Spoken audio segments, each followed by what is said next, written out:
Malick it mi doon def appel du pied ay jamono. waaw lan la ñeel ko yow sàmb gi rek nga décidé triplé. ah. luy problème bi. comme laaj na ko ba mu gën a matale. ah def ma ko benn par benn. ah kon ma ne ko dixit ki ma yónnee 65 francs Pape Ousmane. ministre yi ou ex ministre yi conseil bi ma leen di njëkk a jox mooy dem tribunal sañse naam baax na waaye dem tribunal sañse diri mbooloo ci koo xamante ne xamagoo sa ëllëg ci fan la féete loolu moom du yërëm sa bopp du yërëm ñi nga àndal ndax ñoom seen cas effectivement moom moo laaj sobriété xam nga def nga ak defoo bu ñu tolloo ci di ko làqarti war ngaa mën a protéger ñi ngi la bëgg protéger également ñi nga xamante ne ni sa ay militants lañ amaana xëy na bëgguñu dara loolu naqari ndax xëy na benn fan defal nga leen teraanga comme ñu bari ni ñu ko seddalee foofule ca tribunal te itam booy demit war ngaa mën a sóoraale lépp ndax koo xamante ne yow jiitu woo ubbi woo baal bi waaye gis nga ñi la jiitu li leen dal yow booy dem war ngaa mën a xam ne mën ngaa ñibbi comme mën nañ laa tëj beneen bi mooy li ñu leen di toppee jarul jubilé ak célébration ndax li ñu leen di toppee lu leen askan wi di toppee la lu la askan nag di toppee sa der yàqu ci ñu diri la assemblée nationale ñu ne déet na waaye ñu ne la kaay taxaw comparution haute cour de justice ba tey ñu ne la ñëwal nga ñëw wuyu si pour man booy dem sobriété boobu mooy le maître mot des choses au moins par respect pour soi-même man je n'ai pas compris Pape Ousmane ci li nga ma laaj ñi àndoon ak moom détresse bi ñu am mën naa comprendre ñoom seen détresse li ma mënta comprendre mooy l'air de suffisance bi nga xamante ne moom laa gis démb bi muy dem di wuyu ci kaso nag jommul kenn rawatina ku ñu jox responsabilité mooy ne bu ñu la xësee ba jox responsabilité rek jàppal na sa benn tànk mi ngi ci biir li lay tax a mën a muccale nag mooy moomoo li ngay wax sànq ni administration day am traçabilité administration bu amul traçabilité man xawma loolu nu ko dee tuddee mën nañ ko tuddee nu neex ba mu des administration yow maanaam ñaar fukk sax bu ñu la ko joxee nga war koo gérer juróom bu ci ne war ngaa mën a justifier fu mu dugg waxuma la ay millions sàkkantuma la ak ay milliards yoo xamante ne ni ay doomu aadama ñoo ko yelloo ñoo ko moomoo ko warul dugg ci sab gafa non seulement mënoo justifier li nga xamante ne moom mooy gab bi mais au-delà de tout cela nga bëgg langaamu ci ay arguments politiques tout le monde a compris dans cette affaire que s'agissant de la reddition des comptes il n'y a point d'action politique bu ci am li ci am yoon la ak ay nit ñoo xamante ne dañ leen a dénkoon ay responsabilités ci réew mi xam nga Moustapha Diop koo xamante ne nga dañu la nattal 2,5 milliards ñu viré ko ci compte de dépôt numéro 42 ou 422 048 intitulé Fonds d'appui à la promotion des petites et moyennes entreprises ouvert à la trésorerie générale puis ñu transféré ko ci benn compte ouvert BOA Banque par l'audit ministère bi nga xamante ne moom Moustapha Diop moo ko jiite considérant qu'il est ressorti de l'enquête du rapport des cours des comptes en violation de l'article 11 alinéa 2 de l'arrêté numéro 21-136 du 21 novembre 2017 ñu ne la portant condition d'ouverture de fonctionnement et de clôture des comptes de dépôt le ministre Moustapha Diop a nommé un gestionnaire dudit compte portant le même nom seul ordonnateur des paiements et des décaissements yow buñ la laajul gàpp kan la ñuy laaj gàpp Salma Ibrahima Fall il n'y a pas de politique dans cette affaire-là te kaawu Mansour li ñu war a njëkk a laaj mooy lu tax ñu mujjee ko te waroon koo njëkke le meilleur pour la fin. Mansour booy xool baaluñu ko dara depuis le début moom Mansour ndax Mansour buñ ko doon baal kon dinañ ko bàyyi mu dem Abidjan ñëwaat Mansour buñ ko doon baal du am interdiction de sortie de territoire yu bëri yi bien que notifié gu nu ko woon waaye saa yu demee nunu ko dëppal kon Mansour moom waroon naa mën a xam ne li nu ko yombalul génn ci réew mi moom lañ ko dul yombalal maanaam mu toog ci biir këram jàpp ñàmburam ak di doxal ay activité te li liñ ci war a jàngat nabu dafa bari mooy ne ñun nous ne sommes pas dans un royaume te on ne vit pas dans une dynastie xanaa kay buñ doon jàng ci ay leçons ci histoire ci taarix kon dañuy jàpp ni maître Abdoulaye Wade la ko daloon ak doomam Karim Wade keneen kuy ñëw di toog ci place am warut a jëfe ni nga xam ne maître Wade jëfe woon na ko ndax gis nañu bi nu ko jëfee lan moo ko ci fekk ak lan moo ci fekk doomam moom le président Macky Sall ñëw indi fi dynastie Faye Sall cette dynastie là tendant à vouloir faire de ce pays li nga xamante ne moom mooy seen propriété propre moom lañ leen bëgg xamal à eux et aux suivants que ce pays n'appartient à personne Pape Ousmane Cissé te gis nga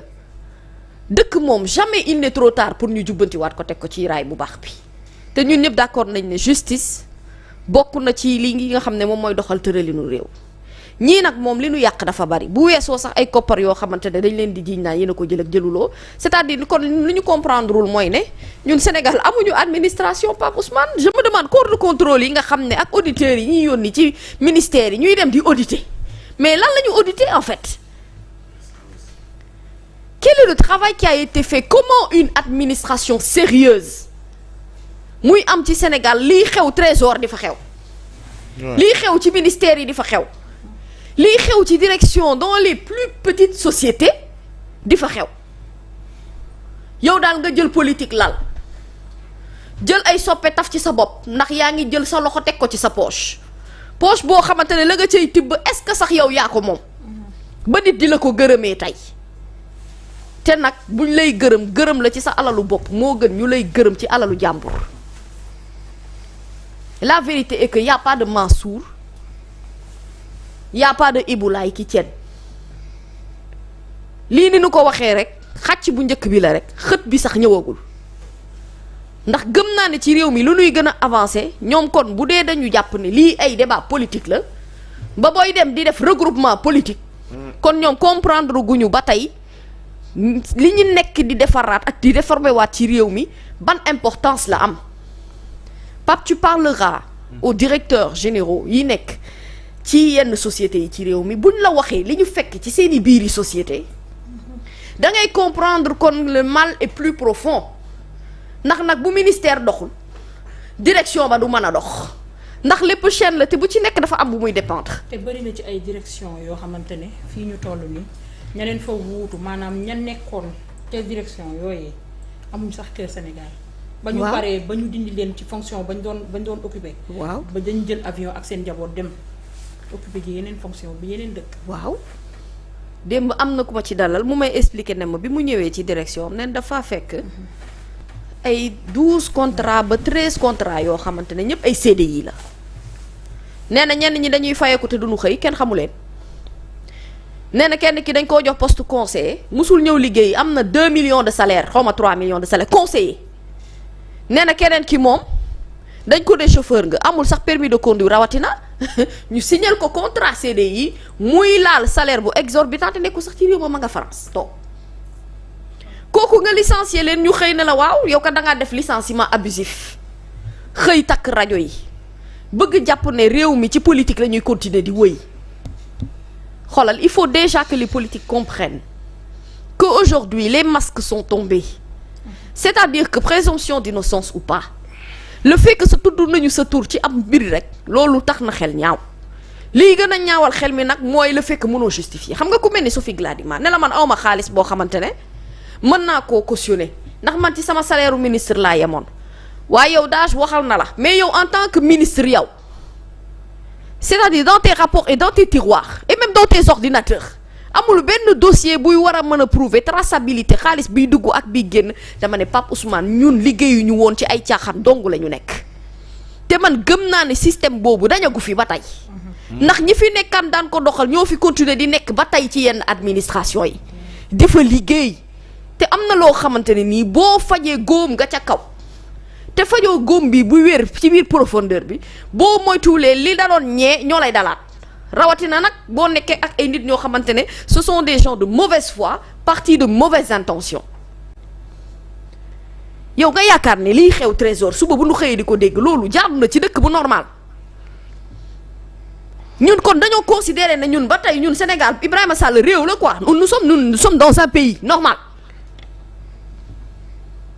et avec ça ñu bëgg population bi du souffrir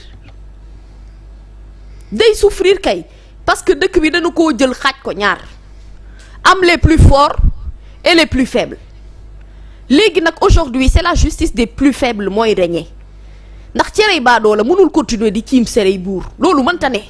à un moment donné cere bi dañ koy teg yàq ci ay boolu yu mag ñeex ko ñëpp capp lekk loolooy dëgg réew mi mënuñu koo jël séddale ko ay nit ñuy wéy di kokk dëkk di nu kokkali suba bu nu xëyee kaso kenn yéenew ko kenn waaye ku jubal dëggal leeral yàlla mën na laa muccal ci kaso waaye boo dëngalee wala yi sam ngay jéem a gëmloo ñi ñi ne yaa ngi jubal te yow ci yoonu jub googu amul dara lu koy firndeel je suis désolé de vous le dire mais bu ngeen dee mere bu leen mere kenn mere leen seen bopp Mansour moom li ko desee ci samedi ak dimanche bu yeboo mu xamante ne naaj lu mu tàng-tàng guddi dafay ñëw te nag altine yi dañoo bëri ci bokkul rek waaye altine la rek te moom son lundi va venir incha allah il va aller répondre à la justice ndax dañu koy téye placé sous mandat de dépôt wala leneen lu ni mel itam la justice va décider et ma d'accord tuuti itam ci li Salma Ibrahima Fall wax l'autre jour Pape Ahmadou Mbaye nous disait que nous les profanes dañuy demander souvent à ce qu'on rende justice mais justice droit lay doxal ak loi lay doxal maanaam du ne nit ki li mu war ak li mu yellool ci wàllub yoon loolu nuñ ko bëggee ñu noonu la ñu koy defee mais Pape une justice si elle n'est pas là pour rendre justice de manière équitable man jàpp naa ne il faut encore se poser des questions sur ce fonctionnement de la justice là si les autres pays nga xam ne ay nit lañ ni ñun dotés d'une intelligence comme nous ont réussi à verrouiller ci yenn yi ba nga xamante ne ku ci sàcc donte ancien président de la République nga dañ lay topp Sénégal du exception à la règle gis nga développement wu réew ngay xeex ci wàllum souveraineté alimentaire di xeex ci wàllu agriculture di xeex ci wàllu élevage yow yaa ngay daw lu ne di jéem a suqali économie récupérer koppar nam baax na delloo ko ci askan wi itam nam baax na waaye tëral nit li ci yoon ci li mu mérité ci yoon quel que soit portefeuille ak casquette bi mu am da waxoon naa fii ne être ministre n'est pas un privilège et c'est ça la vérité Moustapha Diop n'a qu'à s'en vouloir à lui-même ñeneen ñi ci topp ainsi de suite Mansour Faye on ne sait pas quel sera son sort ndax ñun on n'est pas dans les secrets de la justice mais dañuy jàpp rek ne bu fekkente ne ña ñuy toppandoo ci say bokk ak sa ay nawle lañ la yen wala lañ la yen moo gën a diis la ñu yen ñeneen ñi kon la dal ñeneen ñi mën na laa dal da koy sóoraale nag te bu fi kenn ñëw di ñu sonal nag ak ay conférence de presse ak ay déclaration yu dul jeex jàpp ne lii ci wàllub yoon mbirum politique kese la fii politique amu fi njubadi moo fi am lu dëppoowul ak yoon moo fi am administration boo xam ne bu nu war a defaraat nag c'est-à-dire de la tête à la queue il faut tout refaire dans ce pays-là parce que dëkk bi yàqu na dëggantaan te c'est ça la vérité